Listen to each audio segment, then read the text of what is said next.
Prenez un saumon, un petit bébé, un œuf de saumon qui naît sur le Haut-Allier en France. Il est à 1000 km de l'océan. Je ne sais pas ce que c'est que l'océan. Et il vit dans sa gravière, là. Avec mon ami Patrick Martin, on a fait des tas d'expéditions sur cette région-là. Et puis un jour, il va devenir étrangement bizarre, il va changer, subir une métamorphose qui en fait un petit poisson qui n'a qu'une obsession, l'eau salée. Il fait 1000 km pour dévaler l'Allier et la Loire. Il goûte l'eau de mer à Saint-Nazaire. Il s'en va au Canada. Et puis, au bout de 3 ans, il va revenir. Il retraverse l'océan Atlantique. Il retrouve l'estuaire de la Loire. Il remonte l'Allier. Il va se reproduire là, à l'endroit duquel il est parti. C'est magique. Comment ils font? La question qu'on nous pose souvent, comment ils font?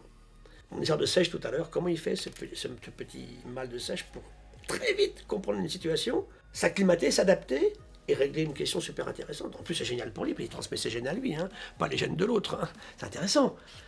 Alors, un groupe très mystifiant, les tardigrades, qui sont des petits invertébrés. Ils sont tout petits, ça ressemble à un petit nounours à 8 pattes. Hein. Ils s'appellent bear, des fois d'ailleurs en anglais, bear. Et en fait, ces bestioles sont incroyablement capables d'adaptation, d'acclimatation, en supportant de très grandes déshydratations. Prenons un coureur du Tour de France.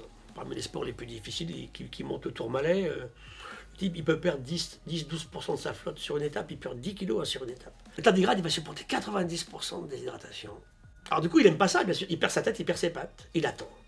1 siècle, 2 siècles, 3 siècles. Ce qui veut dire qu'on a là des espèces en capacité extrême d'adaptation. C'est le cas d'un œuf d'insecte, un œuf de papillon. C'est le cas aussi des petits nématodes, des petits vers du sol ou de l'eau de mer ou de la plage, hein, qui sont capables de performances incroyables, mais ils sont petits. Alors quand on me dit je vais utiliser ces bestioles pour comprendre comment ils font et faire pareil chez les humains, en plus je ne vois pas une maman qui demain va accepter qu'on colle des gènes de tardigrade à son bébé, hein, ça n'a pas de sens. Mais c'est intéressant au niveau de la compréhension fondamentale. Et les plantes aussi, il y a des plantes fabuleuses, hein, bien sûr, qui sont tout à fait extraordinaires. Alors d'abord des plantes ancestrales, on s'est intéressé beaucoup. Nos arbres européens, moi je sais pas, hein, le chêne pédonculé. Je suis président d'une réserve naturelle, hêtres et chênes, dans les Pyrénées-Orientales. C'est la forêt la plus sud en France avec des hêtres encore, qui souffrent beaucoup du changement climatique. Je suis fasciné par ces êtres vivants en fait, parce que mon être, encore une fois, c'est une association entre tout ce qui vit dans le sol et puis l'arbre. D'abord, ils vivent très longtemps, hein, puisque les records en longévité, ouais, ce sont des arbres, effectivement. Le corail peut être plus vieux, mais ce n'est pas le même système qui était là au départ. Ça se construit sur un corail ancien. Il y a des arbres qui ont largement dépassé 1000 ans, des ifs, des choses comme ça. Un if, c'est...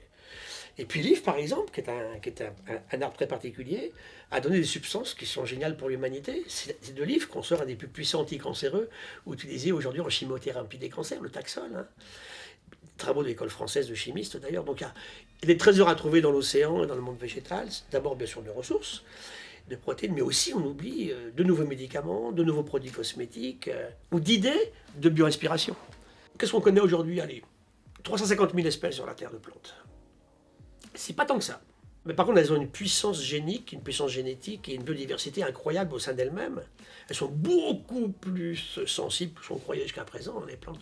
Sans parler d'intelligence de plantes, sauf que là, on pousse un peu le bouchon un peu loin. Les plantes sont absolument essentielles. Et je finirai par un autre chouchou, c'est le ratopnu. Un truc hyper moche. Le ratopnu, au hit parade des moches, il était foutu. Sur nos critères à nous, hein. La copine ratopnu est aussi moche que le mâle de ratopnu. Ils font des bébés aussi moches, mais ils s'aiment quand même, hein. Ça marche comme ça. Mais nous, c'est dégoûtant, votre truc. Il n'a pas d'yeux, il est tout petit, il y a des poils et tout. Le ratopnu, figurez-vous, c'est un rongeur qui vit 50 ans et qui ne fait jamais de cancer. Et en 2005, il devient une star de la recherche. On va sauver le ratopnu, parce que peut-être qu'on sauvera demain l'humanité des problèmes de cancer si on comprend pourquoi le ratopnu aussi moche ne fait jamais de cancer. Donc il y a plein d'espèces comme ça, effectivement, qu'il faut remettre dans un contexte. On me dit, qu'est-ce qu'on garde, qu'est-ce qu'on ne garde pas? Il faut garder le vrac, il faut tout garder avec nous, en fait. Et c'est là que notre arrogance, il faut tuer l'arrogance, il faut tuer la cupidité.